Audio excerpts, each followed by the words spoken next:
दोस्तों अब मेरे को एक बात समझ नहीं आ रही, यह हर मैच में अपने फैंस का हार्ट ब्रेक करने निकली है। पहले मैच में 76 रन पर ऑल आउट होकर 125 रन से हार गई और अब जब लगा चलो इस बार वापसी होगी तो इंग्लैंड वालों ने 13.5 ओवरों में ही मैच खत्म कर दिया। आखिर मैच में क्या हुआ, चलो शुरू से समझते हैं। सीरीज बचाने के लिए ये मैच जीतना इंडिया के लिए बहुत जरूरी था। कैप्टन श्रेयस अय्यर ने टॉस जीता और बिना सोचे पहले बैटिंग चुन ली। अब डिसीजन गलत नहीं था क्योंकि स्कोर बोर्ड पर रन होंगे तो प्रेशर इंग्लैंड पर होगा, लेकिन प्रेशर इंग्लैंड पर क्या रहता, प्रेशर तो तीसरे ओवर से ही इंडिया पर आ गया। ओपनिंग करने आए वैभव सूर्यवंशी और अभिषेक शर्मा। लोगों को उम्मीद थी कि आज ये दोनों पावर प्ले में इंग्लैंड को धो देंगे। वैभव ने शुरुआत भी बढ़िया की, एक चौका और एक छक्का लगाया और ऐसा लग रहा था आज लड़का टिक जाएगा, लेकिन सामने जोफ्रा आर्चर थे। भाई स्पीड ऐसी की बॉल दिखाई कम और सुनाई ज्यादा देती है। जोफ्रा आर्चर ने वैभव को सैम करन के हाथों कैच करा दिया। 23 रन पर इंडिया को पहला झटका लगा और वैभव सिर्फ 15 रन बनाकर लौट गए। अब लोग बोले कोई बात नहीं अभिषेक है ना, लेकिन आदिल राशिद ने उनका भी प्रोग्राम खत्म कर दिया।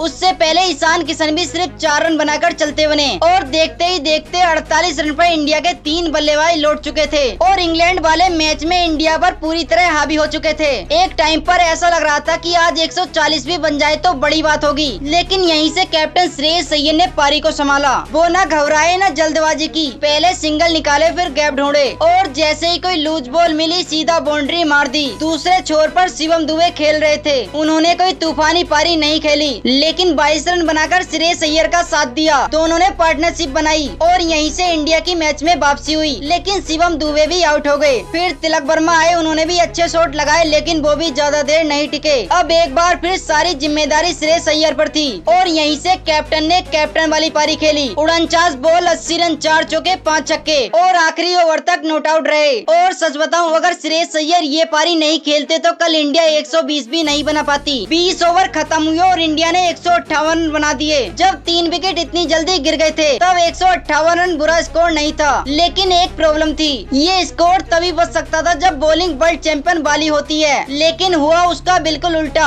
हर्षदीप ने 1 विकेट जरूर लिया और पूरे स्टेडियम में उम्मीद जाग गई। लोग बोले लो भाई यहीं से मैच पलटेगा, लेकिन इंग्लैंड वालों का कुछ और ही प्लान था। एक तरफ फिलिप सोल्ट और दूसरी तरफ हैरी ब्रुक, दोनों ने पहले गेम को समझा फिर धीरे धीरे गेयर बदल दिया और उसके बाद इंडियन बॉलर की ऐसी क्लास लगाई, कैमरा फील्डिंग से ज्यादा एम्पायर पर जा रहा था। भाई फिलिप सोल्ट ऐसी बैटिंग कर रहे थे जैसे उन्हें पता हो कौन सी बॉल किधर आने वाली है। उधर हैरी ब्रुक भी आराम से गैप ढूंढ रहे थे। अब मैं एक बात पूछना चाहता हूँ, जब 2 बल्लेबाज कंफर्टेबल हो गए थे तो प्लान भी कहाँ था, बस बॉल डालो और बाउंड्री खाओ। फिलिप सोल्ट ने 59 रन ठोक दिए और हैरी ब्रुक ने तो इंडियन बॉलर की कमर ही तोड़ दी। 35 बॉल में 79 रन 4 छक्के 8 चौके। इन दोनों ने इंडिया से मैच धीरे धीरे नहीं आराम से छीन लिया। सबसे दुख की बात ये रही थी कि 158 डिफेंड करते हुए इंडिया को सिर्फ 1 विकेट मिला और इंग्लैंड ने 13.5 ओवरों में टारगेट चेस कर लिया, यानी 6 ओवर पहले ही। भाई फैंस रात भर जाग कर देखे क्या, अब देखो श्रेयस अय्यर की बैटिंग पर कोई सवाल नहीं उठा सकता। जिस सिचुएशन में उन्होंने 80 रन बनाए वो शानदार था, लेकिन कैप्टन सिर्फ बैट से नहीं फील्ड पर भी होता है और यहीं से इंडिया पीछे रह गई। बॉलिंग चैन समझ नहीं आया, प्रेशर बन ही नहीं पाया। इंग्लैंड पूरे चेस में कभी घबराई नहीं। उधर एक सवाल फिर से उठने लगा है, क्या टीम इंडिया हार्दिक पांड्या और जसप्रीत बुमराह पर जरूरत से ज्यादा डिपेंड हो गई है? क्योंकि जब ये दोनों नहीं होते तो टीम का बैलेंस बिल्कुल बदल जाता है और ये लगातार दूसरी सीरीज है जहाँ ये बात साफ दिखाई दे रही है। अब मैं आपसे पूछना चाहता हूँ कल की हार का सबसे बड़ा जिम्मेदार कौन है, बॉलिंग, बैटिंग या कैप्टनसी? एक कमेंट जरूर करें, वीडियो को लाइक करें, चैनल को सब्सक्राइब